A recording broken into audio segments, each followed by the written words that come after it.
Welcome to another episode of Whitetail Rendezvous, coming to you 6 days a week as we interview whitetail experts and hear their traditions and personal stories of the hunt. Learn more about the latest gear, discover proven tips, and the latest strategies so you can make your next hunt a success. Now, here's your host, Bruce Hutchin.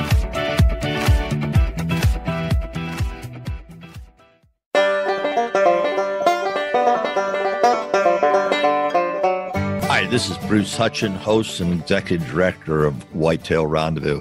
We're coming up on our 4th year anniversary.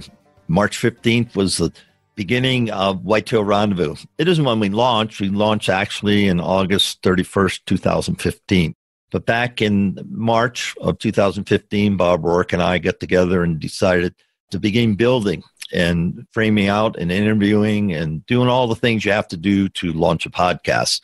Well, it took a while, folks, but here it is now, 2019, and we've had over 600 episodes. We've had close to 400,000 downloads, and I met some fantastic, interesting people, and the stories and your stories have been fantastic, and we shared a tremendous amount of information. But looking back, we realized that we wanted to do more in the industry. So I'm creating Deer Hunting Institute. What is Deer Hunting Institute? Well, it's following the 3 R's: recruitment, retention, and reactivation of hunters throughout the country. DNRs are having programs set up and people involved that are doing exactly that, because we need to recruit more hunters.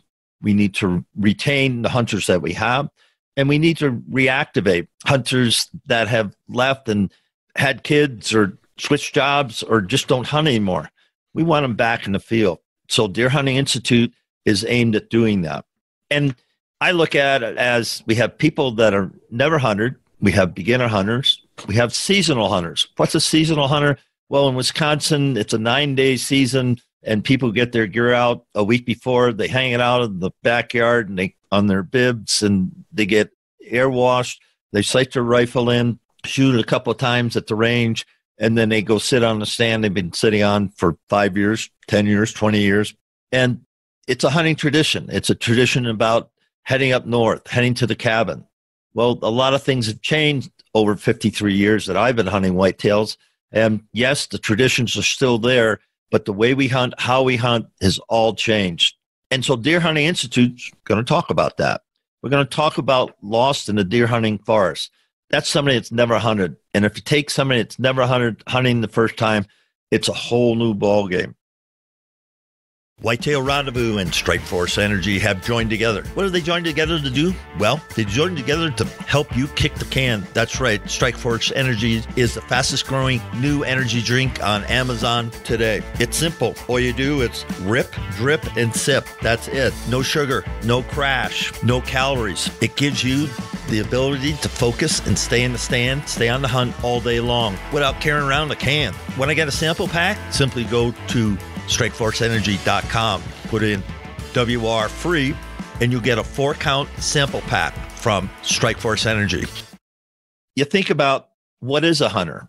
You think about what is an adult-onset hunter. A lot of people are looking at hunting as ways of providing organic meat for their families. Rules do apply. So if you're going to be a hunter, you're going to know what the rules, statutes, and regulations for your state are. Finding a mentor. It's so important to have somebody help you become a hunter and help you become a better hunter.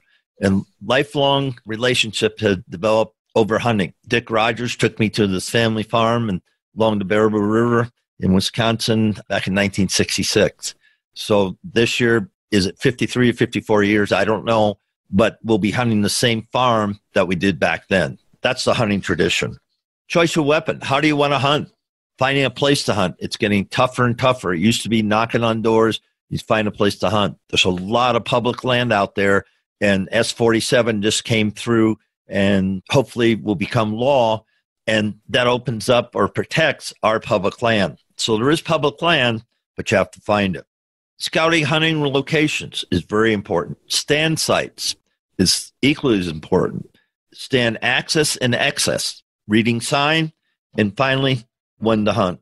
You think about all those things that I just shared, and each component is a story in itself. There's people, you go to seminars this fall, this winter, the spring, the summer, and there's deer classics and expos. Iowa Disc Classic just ended, where they had some great speakers talking about deer vocalization. Art Hyland, On the Season TV, is a great friend, and he talks about how deer communicate. And you start hearing that, and so a beginner, that might be too much. So what Deer Hunting Institute first course is going to be is targeted at person that never hunted, or the person that's just a beginner hunter, been out hunting rabbits or squirrels. And further courses are going to be about meat hunting, about mature buck hunting, and about trophy hunting, and targeting the seasonal hunter. But the first I'm going to share with you is about stand sites, why they're important. So listen up. It'll be 7 to 10 minutes. And at the end of it, I'll tell you how you can get Deer Hunting Institute consulting from me, a personal one-on-one session with me. So enjoy stand sites. On this chapter of Deer Hunting Institute, presented by Whitetail Rendezvous Media Group, hosted by Bruce Hutchin, we're going to talk about stand sites. Now, what's a stand site? Well, it might be just you putting your butt on the ground against a tree and hanging out there, tree or a rock. Could be a hang-on, could be a climber, could be a ladder stand, could be a ground blind, could be a permanent box blind. There's a lot of things that we call stands, but the biggest thing is that it's a place, we know where it is, we go there often, or when the conditions are right, and it's a place that we know that deer should come by or come to at certain times of day. Let's talk about back in the wintertime, you did some scouting and you found out where the major trails were.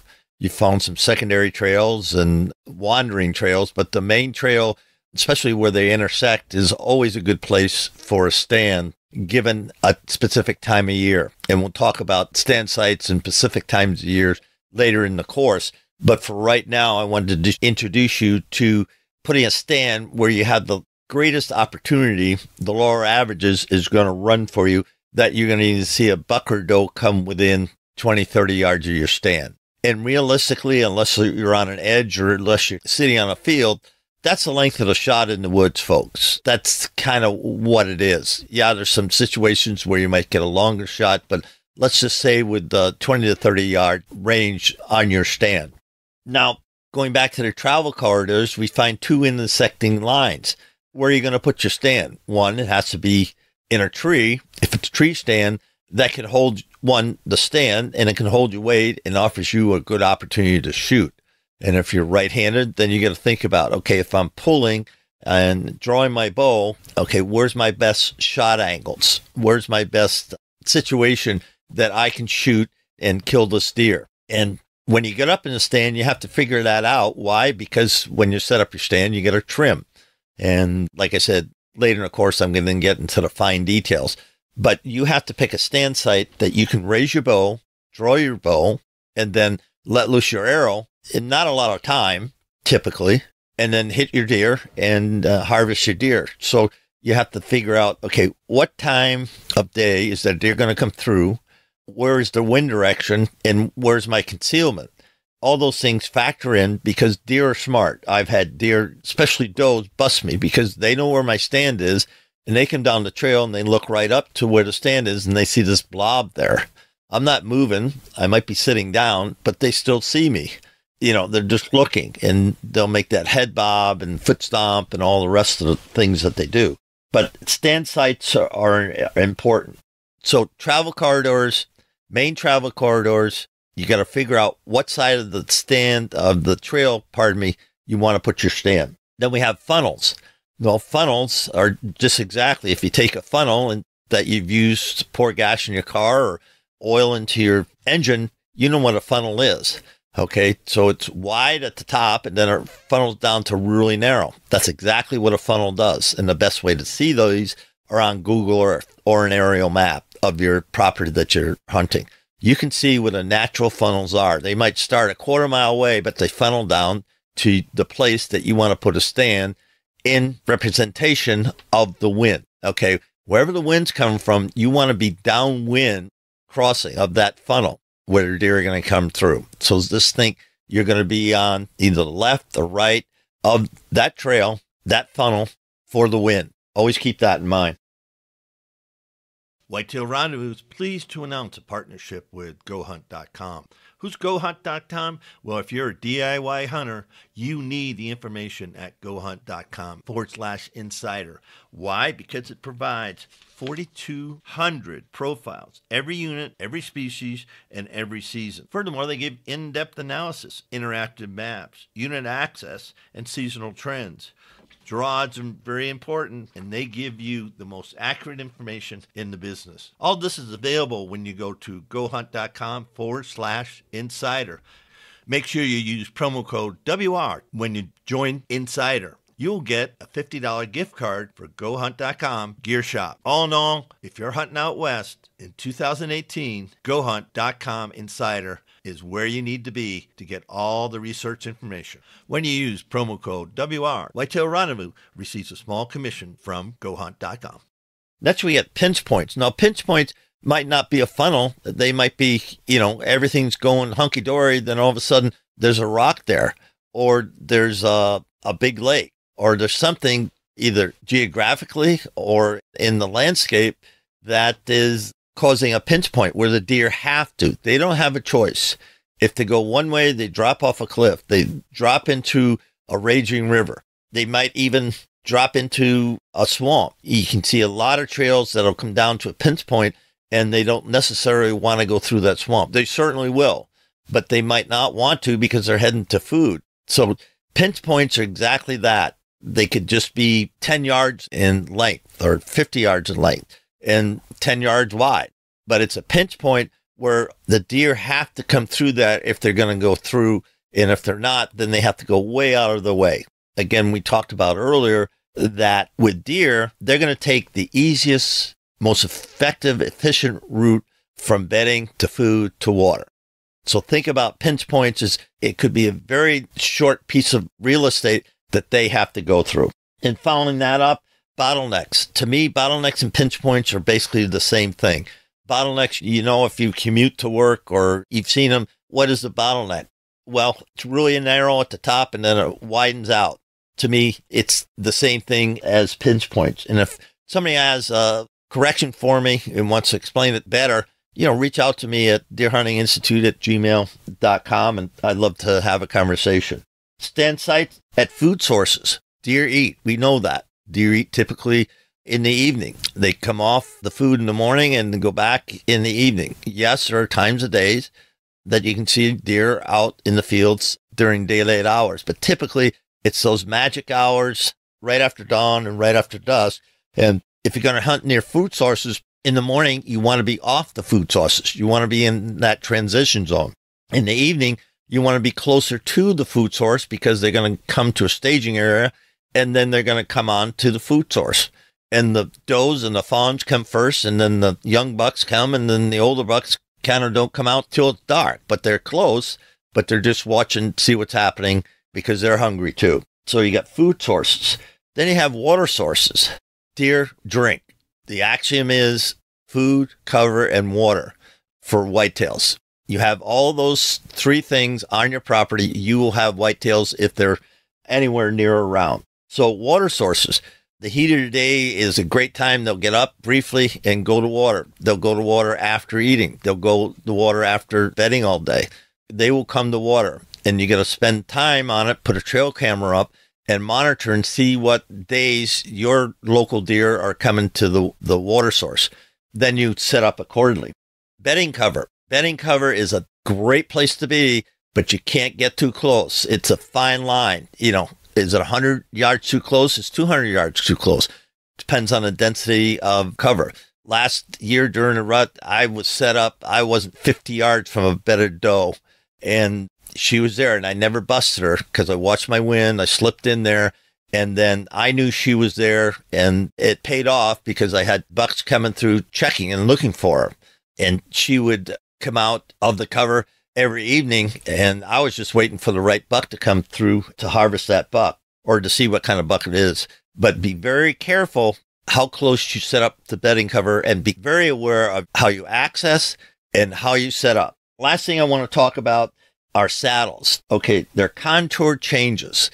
Now you get a ridge and you just have a dip, and it might only be 2 feet difference between the right and the left side, but in the middle you get a little saddle.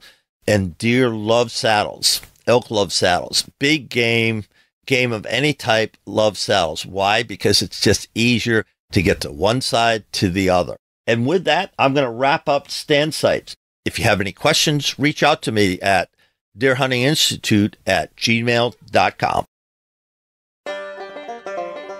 Hey, folks. Bruce Hutchin, host of Whitetail Rendezvous. Hey, I'm pleased to announce that Buckwild Coffee is continuing their sponsorship for 2019. What's so special about Buckwild Coffee? Well, a gazillion people every day go to Starbucks and buy coffee. Well, I'll ship it to your house. Yes, I'll ship light, medium, or dark roast, ground or bean, right to your house. It's real simple. Just go to whitetailrendezvous.com/shop, pick out what roast you want, and we'll ship it out. Take a look at Buckwild Coffee, the finest roast in the West. Well, finest roast around the campfire, finest roast around your kitchen table. It's just flat out the finest roast you can get today. Order some at whitetailrendezvous.com/shop. Hi, folks. I hope you enjoyed module number 10, stand sites. And in that, I tried to give you the highlights. And again, Deer Hunting Institute is a beginner's course. I'll get deeper into the subject matter either on a one-to-one consulting basis, and that's why I wanted to bring that up now. Anybody listening to this can go to my PayPal account at surfersc09@gmail.com. And for $100, you can schedule 1 hour with me, and we'll talk about any module that you want to talk about for that time. I'm not going to go through the whole course because the course is going to be more than $100. But I will talk about any specific segment of Deer Hunting Institute module for $100. So if you're interested in having a one-on-one conversation with somebody who's been hunting whitetails for 53 years, has hunted throughout North America and been successful taking numerous deer. My biggest is a buck out of Saskatchewan. That's a great story in itself. It was 4 days at 22 degrees below zero. So it was a tough mental hunt, not a tough physical hunt, but a tough mental hunt. So saying that, if you're interested in one-on-one consulting with Bruce Hutchin about whitetail hunting, any of the modules that I shared in the earlier part of this recording, please reach out to me on PayPal and book your time with me. And you can do that at whitetailrendezvous.com/schedule. PayPal account is surfersc09@gmail.com. And the fee for a 1 hour consultation is $100. So reach out to me. You can call me at 719-640-0175 if you have questions, or you can reach out to me at my email address at whitetailrendezvous@gmail.com. So I look forward to hearing from you and look forward to helping you become a better hunter. Thanks for joining us. Be sure to tune in tomorrow for another episode of Whitetail Rendezvous, where you can listen and learn from the experts so you can be more successful on your next hunt. Until next time, listen, learn, and succeed.